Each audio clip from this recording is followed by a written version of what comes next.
Olá, meu nome é Fernanda, sou estagiária do curso de licenciatura em História e hoje nós estudaremos a quebra da Bolsa de Nova York. Então vem comigo que nós faremos uma análise do contexto histórico que provocou a quebra da Bolsa de Nova York em 1929. 1929 foi uma crise internacional no capitalismo liberal. Milhões de desempregados, empresas falindo, ofertas sem mercado, o dólar caindo, uma crise sem igual no capitalismo liberal. Superprodução agrícola e industrial, causando uma situação crítica. Sobrava dinheiro, faltava capital. Crise sem fronteira, crise sem limite. Negra quinta-feira em Wall Street. Crise sem fronteira, crise sem limite. Negra quinta-feira em Wall Street.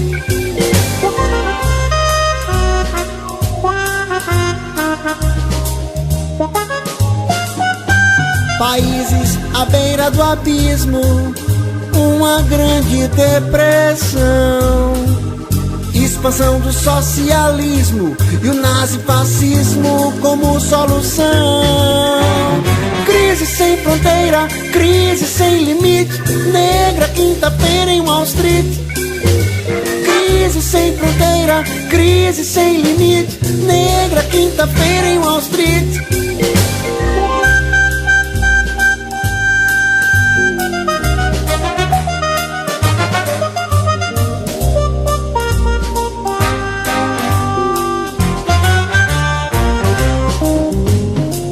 O presidente Roosevelt cria a União, tentando acabar com a crise, intervencionismo estatal. Crise sem fronteira, crise sem limite. Negra quinta-feira em Wall Street. Que nós faremos uma análise do contexto histórico que provocou a queda da Bolsa de Nova York em 1929. Durante a Grande Guerra, o comércio mundial tinha se desenvolvido muito. Então, os laços de dependência comercial entre as nações haviam se estreitado de tal forma que qualquer problema econômico surgido em uma das nações europeias afetaria imediatamente os demais países componentes deste conjunto. Nesse contexto das relações comerciais internacionais, os Estados Unidos eles estavam no centro. O crescimento econômico dos Estados Unidos durante a Grande Guerra foi extraordinário, foi enorme, tanto que eles assumiram a liderança econômica mundial durante a guerra. A situação econômica após a guerra também era privilegiada. A produção, tanto industrial quanto agrícola, abastecia as necessidades do mercado interno e excedia em grande escala para exportação.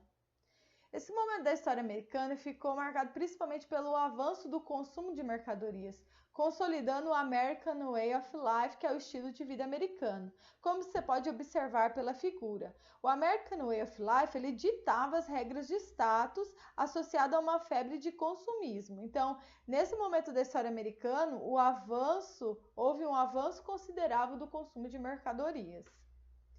Os Estados Unidos, devido à grande escala de exportações, eles possuíam reservas enormes de ouro e eles estavam em condições de emprestar a todos os países que foram arruinados durante a guerra.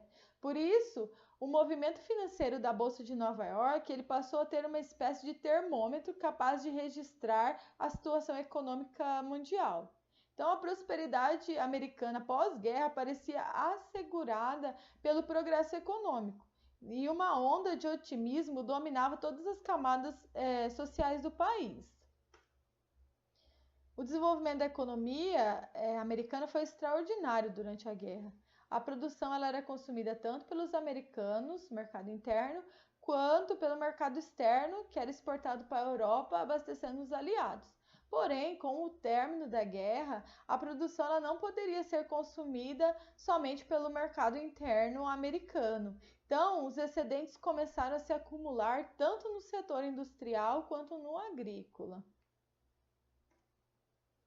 A forma encontrada pelos americanos para que a superprodução ela não paralisasse o progresso econômico, ela vem em dois planos. Num plano interno, foi estimulado o aumento do consumo de mercadorias através da venda a prazo.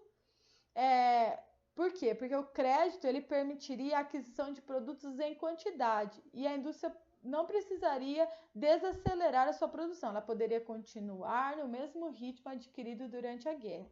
Já os produtos agrícolas, eles continuavam a ser produzidos em excesso e estocados por financiamentos bancários. No plano exterior, como os Estados Unidos eles tinham os investimentos na Europa, que estava arruinada pela guerra, isso estimulava a importação dos produtos dos Estados Unidos. Então, era outra válvula de escape para o excesso da produção, para escoar esse excesso da produção. Essa superprodução. Então, a filosofia dos americanos era que desde que o preço dos produtos e o lucro fossem mantidos altos, a produção ela continuava e o problema cada vez mais se agravava. A impressão que se tinha é que nenhuma crise iria atrapalhar o progresso econômico que os Estados Unidos estavam vivendo. Porém, surgiram os desequilíbrios. Os países europeus, premidos de problemas econômicos, adotaram políticas públicas autárquicas. Eles procuravam suprir suas necessidades importando o menos possível. E é lógico que importando o menos possível também diminuiria a exportação dos Estados Unidos e isso também refletiria diretamente na economia americana. E também, por outro lado, tem a recuperação econômica da França, que sofreu várias reformas monetárias a partir de 1926, que desvalorizavam o franco, aumentando as vendas desse país na Europa, e era outro concorrente para as exportações americanas. Então, conclui-se que toda essa prosperidade estava amparada em bases extremamente frágeis. O crédito desregulado e o crescimento da especulação financeira criaram uma bolha de falsa prosperidade que estava à beira de um precipício. E a sociedade tornou-se incapaz de perceber o que estava acontecendo, o que estava prestes a acontecer. Na década de 1920, a indústria dos Estados Unidos ela se expandiu e a produtividade do trabalhador aumentou. Isso foi na época da guerra. E esse aumento de produção ele não foi acompanhado pelo aumento do salário, pelos aumentos salariais, pois os salários eles permaneceram estagnados. Assim, o mercado não teve condições de absorver a quantidade de mercadoria que eram produzidas. Nem o mercado americano, nem os outros países conseguiram absorver essas mercadorias. E isso abalou a esperança da rápida prosperidade de muitos que tinham ações nas empresas americanas. E milhares de pessoas resolveram vender suas ações no dia 24 de outubro de 1929, que ficou conhecido como Quinta-feira Negra. Nesse dia, mais de 12 milhões de ações foram colocadas à venda, o que deixou o mercado em pânico. E essa situação ela não parou por aí, ela se estendeu por dias. E na segunda-feira, dia 28, mais de 33 milhões de ações foram colocadas à venda. Imediatamente o valor das ações despencou, porque é a lei da procura e da oferta. Então, como estavam sendo ofertadas um grande número de ações, o preço despencou e bilhões de dólares desapareceram. Praticamente, a economia americana quebrou. Isso foi a quebra da Bolsa de Nova York. Toda essa crise, ela produziu efeitos sociais profundos, como desemprego em massa, miséria, antagonismos sociais, e o Estado foi obrigado a intervir para sanar os males. Os Estados Unidos, ele vivia o liberalismo econômico, onde o Estado não intervém na economia, mas nessa situação o Estado passou a intervir. Nós vamos analisar as duas fotos ali.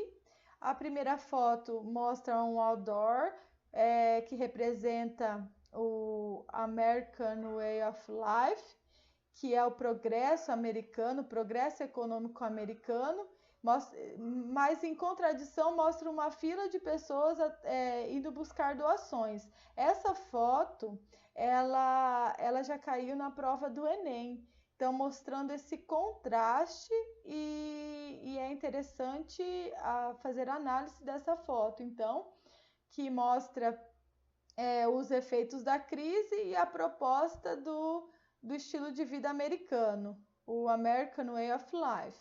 Do outro lado, mostra um gráfico com o número de desempregados nos Estados Unidos após a crise de 1929. Então, se você analisar, há uma crescente considerável no gráfico, que só vai cair após o New Deal, a política do New Deal, que foi apresentado pelo presidente Roosevelt. E aqui nós terminamos a nossa aula. Eu agradeço a todos, bons estudos e até a próxima.